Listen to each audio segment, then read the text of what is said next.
Welcome to the AIOps Evolution Weekly broadcast, a series on the integration of artificial intelligence in the ever-evolving IT ops landscape.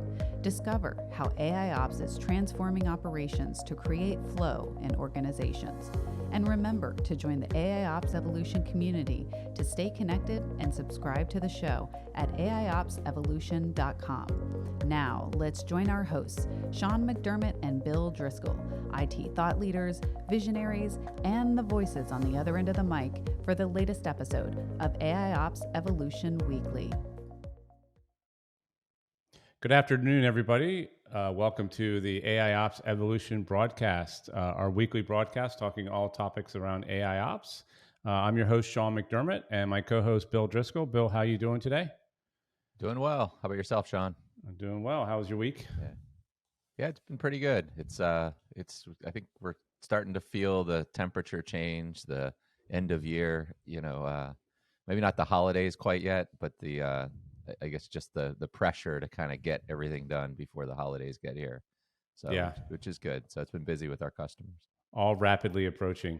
I mean, it's kind of crazy. Like we're almost done with 2021. It's just mind-boggling how time passes so fast.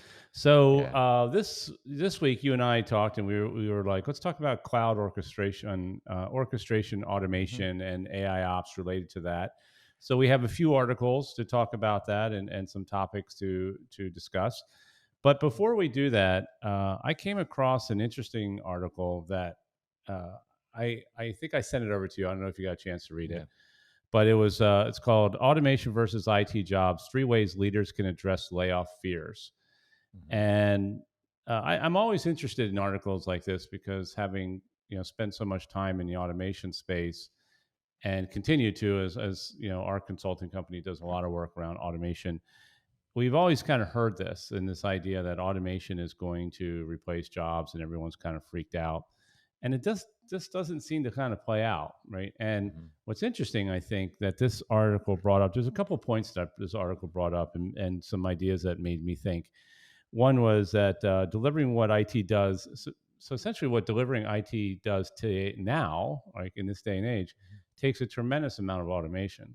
Yeah. So this journey of automation is well underway, right? And already taken on. So this article talks about, the downside of how to ease jobs and anxieties. And it kind of gives three points. Assume your silence will be understood as bad news. So I think that's pretty good, right? It's all about communication. Develop a clear big picture of now and later. So what does now look like? What will later look like through an automation objectives? And then address job concerns directly and holistically. So essentially, really, what this article is really all about is communication, right? Yeah, exactly. And communicating, what the vision is. If you're going to basically say, "Hey, we're going to, start investing heavily in automation," then these are you need to create a vision. You need to communicate it. You can't just basically stay quiet because, as they say in one part of the article, which I thought was a great line, and I've actually said this. I'm sorry, I misplaced it. When we do not communicate openly and transparently with people, they will fill in the gaps with their own assumptions. And I think that is absolutely true of pretty much anything in life, is that if you don't communicate with people, they're going to make up their own minds.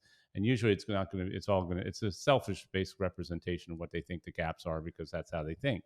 And that's human nature. So, but really the second thing, the kind of the main thing I kind of took away from this article is like, there's a lot of talk about automation replacing jobs, but I just personally haven't seen it, right? And what's the more interesting thing is this article is really related to IT jobs and trying to keep IT professionals, and they refer to IT professionals specifically, that, we need to help them kind of ease through this automation. But the reality is that IT automation affects other parts of the business way more than it actually affects IT.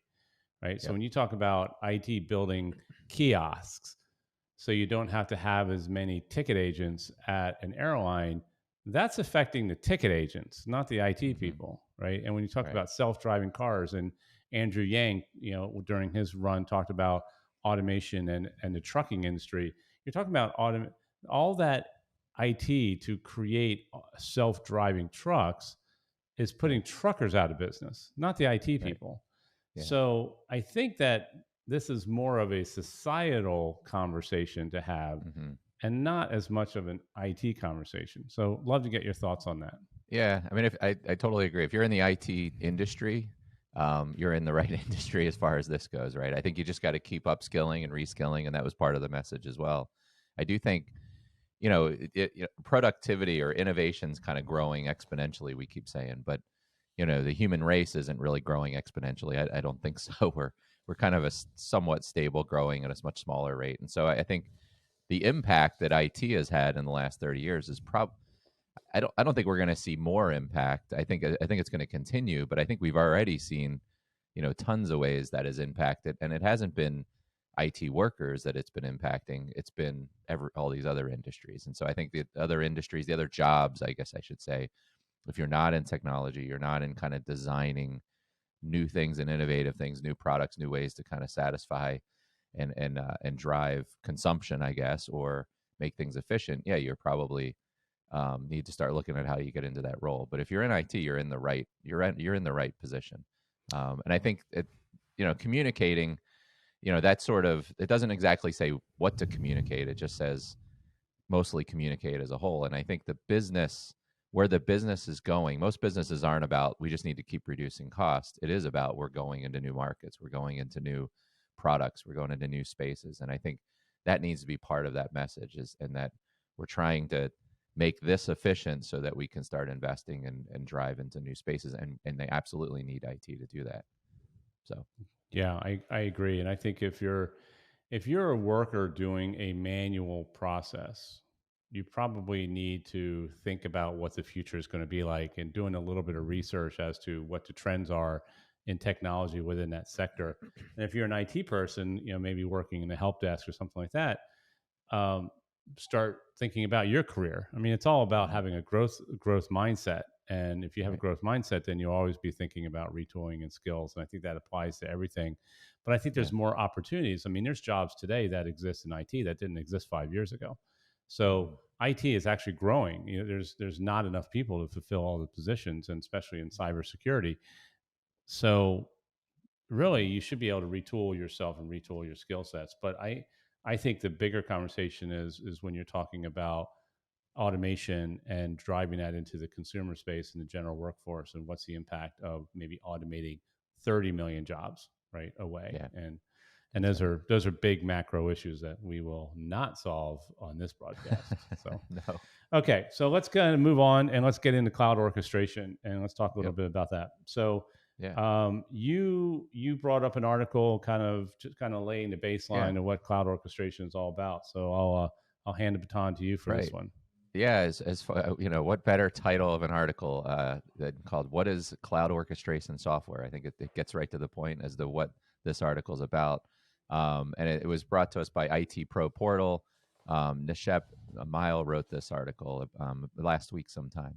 And I think, that the article actually has some links to other articles where they did some recent evaluations of products in the cloud orchestration software space. We're not going to get into that now, but I think it's probably a good topic to talk about later. What are some of the options out there from either open source, from supported open source, or some of the big vendors that are out there.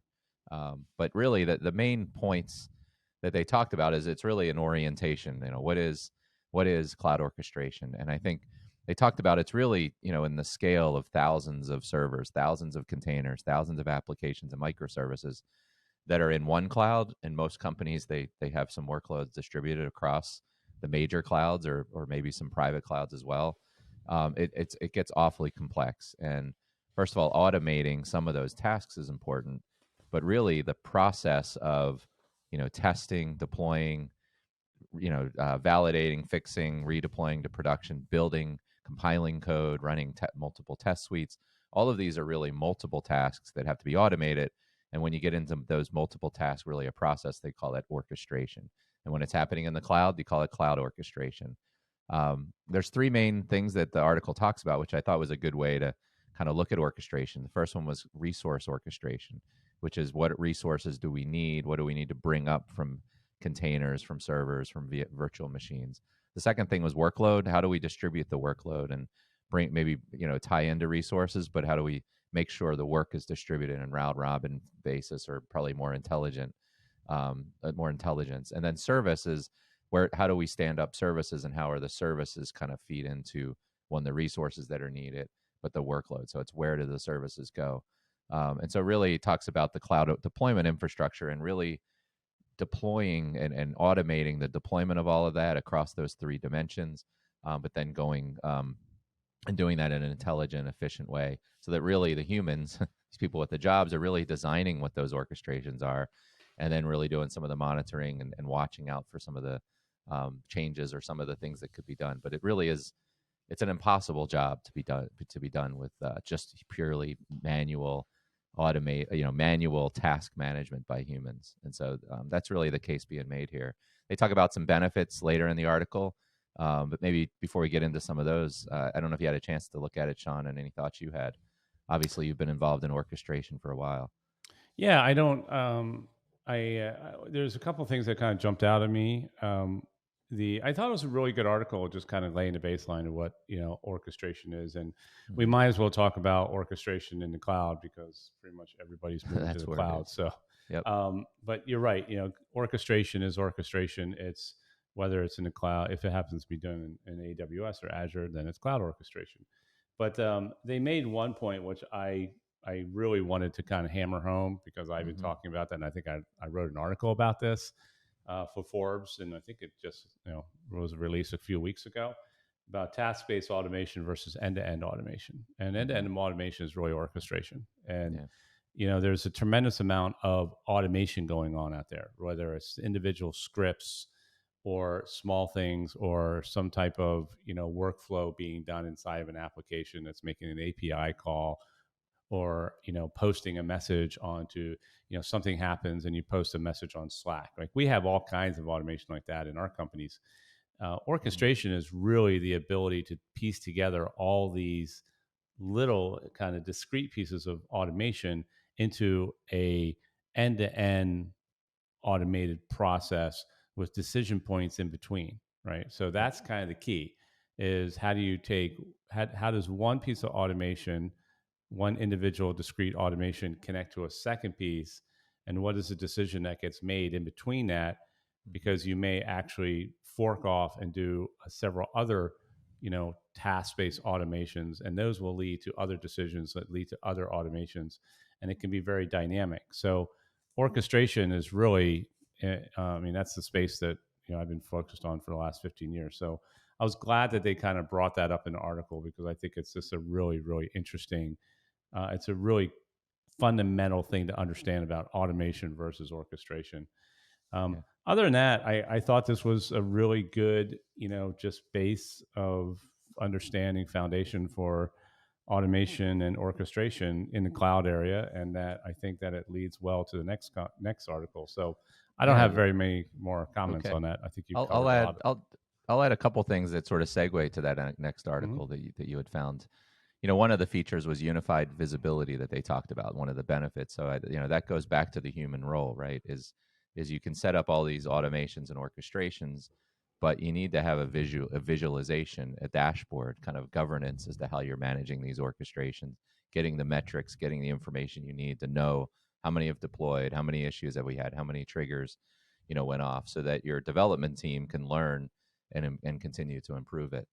The second interesting thing in the article was what it didn't talk about. I don't think there was one mention of AI or machine learning or algorithms. It was all seemed to kind of imply, and really because it was I guess an introductory article, they didn't talk at all about where machine learning applies, where any kind of algorithms or anomaly detection. It's just really about you design your orchestration and you put it into play. And I think the next article you found was all about orchestration, but it was about doing it and applying a lot of artificial intelligence and machine learning algorithms. So with that, I'll ask you to introduce this last article. Yeah, just one last point on this last article is like they really do talk about cloud orchestration in more of a template type arena, which is really kind of how most of it's being done today. Creating templates, executing your orchestration against those templates. But when we talk about this next article, so this is an article called, it's written by Mark Razanowicz. Sorry, Mark, if I butchered your name.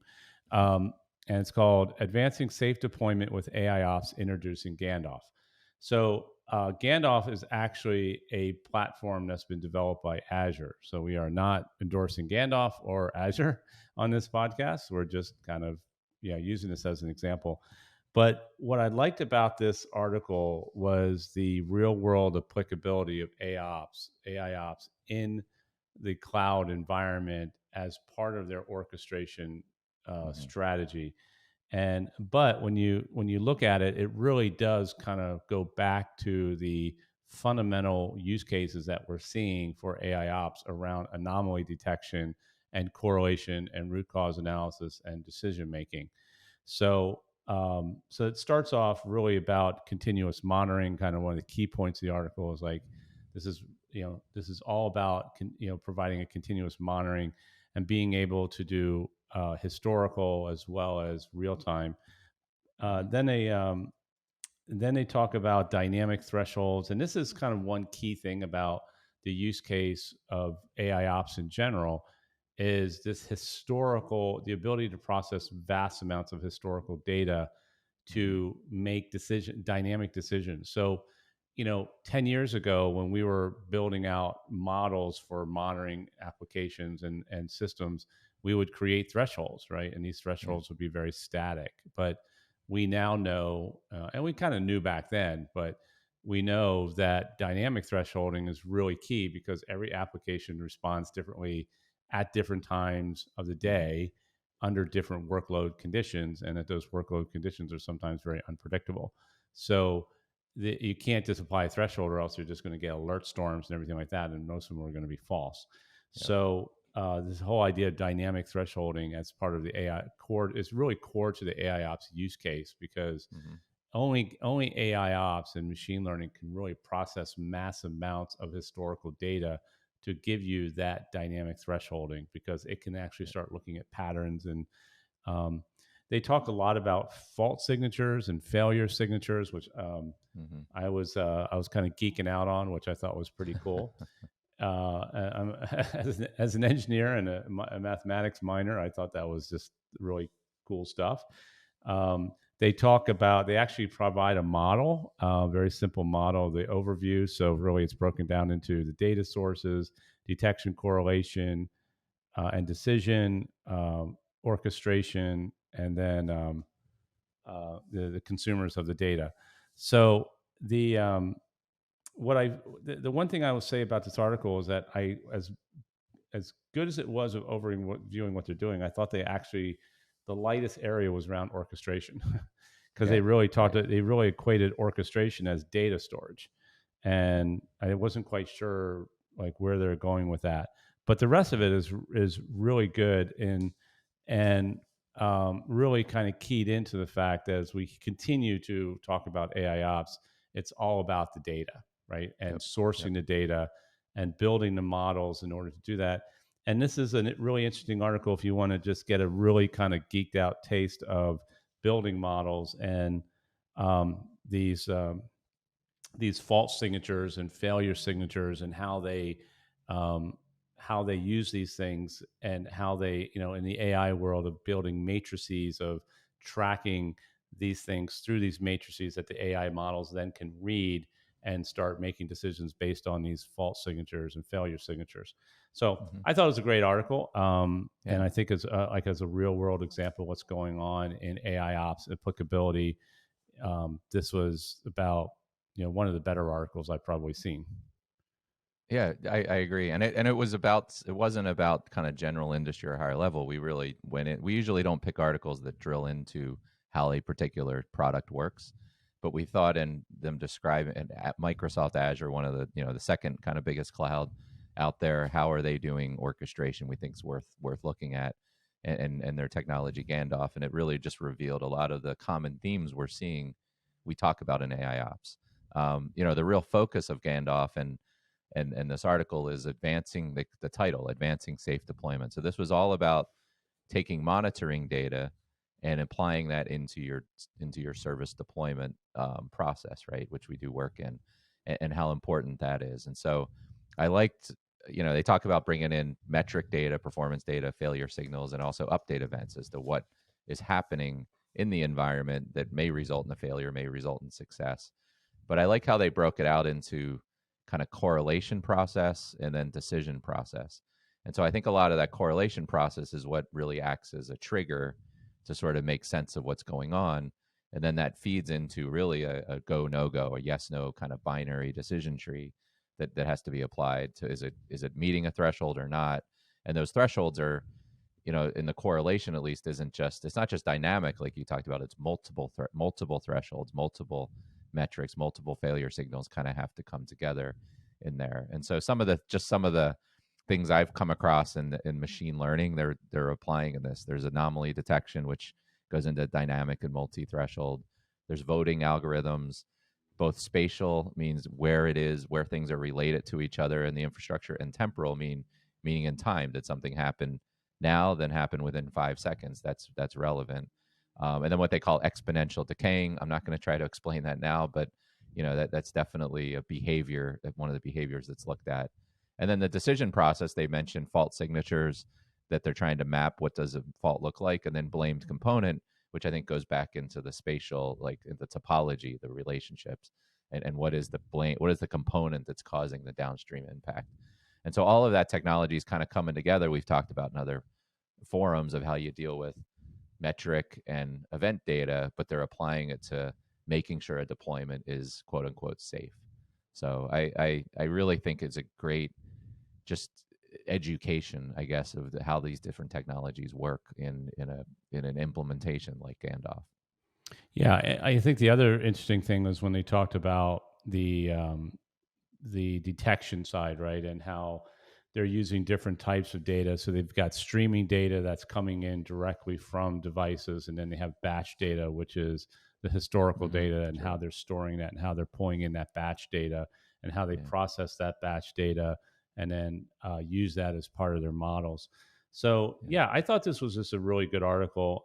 I believe that this is actually the second of an article. So we're going to go back and look at the first article and see what they have to say there. If it's interesting, we'll bring it back up on the broadcast. But if you are looking at AIOps and you're thinking about it, and you're trying just to kind of get your head around it, hopefully we're helping. Every week we're here trying to talk about AIOps and help you through that process and kind of give you ideas on what you should be doing. But this is a pretty good article that, I think a lot of people should read. It's a pretty quick article. It's like 5 or 6 pages. You can probably read it in 10 minutes. I actually probably spent about 20 because I went back over several times because there are some very key things that you can pass over. But it's a really good, like I said, it's a really good application of AIOps explained in the real world that's going on today. And we don't find a lot of those. So this was very, very good article. And like I said, we'll go back and look at the first article and see if it's worthwhile kind of bringing up on the broadcast. If it is, we will. So, okay, I think that's it for this week. Bill, you got anything else you want to talk about? No, I think that covers it. I think it was interesting. We talked about 3 different aspects, I guess, or perspectives on orchestration: the people side, a general introduction, and then a real world example. So I think we rounded the corner, came home like I guess the Braves did earlier this week.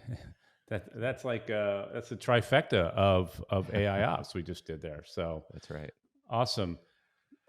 Great. So I want to thank our sponsor, Windward Consulting Group. Windward is the leading provider of AIOps solutions. You can find Windward at www.windward.com. You can also Google Windward AIOps and you'll get there too. So with that, I want to thank everybody for joining in. If you like what we're doing, go ahead and hit the subscribe button below. If you want to get alerted to our new broadcast, you can hit the little bell at the bottom and you'll be notified on YouTube that our latest broadcast is out. But we usually release these, not usually, I think we always do. We do our broadcasts in the afternoon on Friday. So just check in Friday evening and we'll be here for you. Great. We'll see you next week.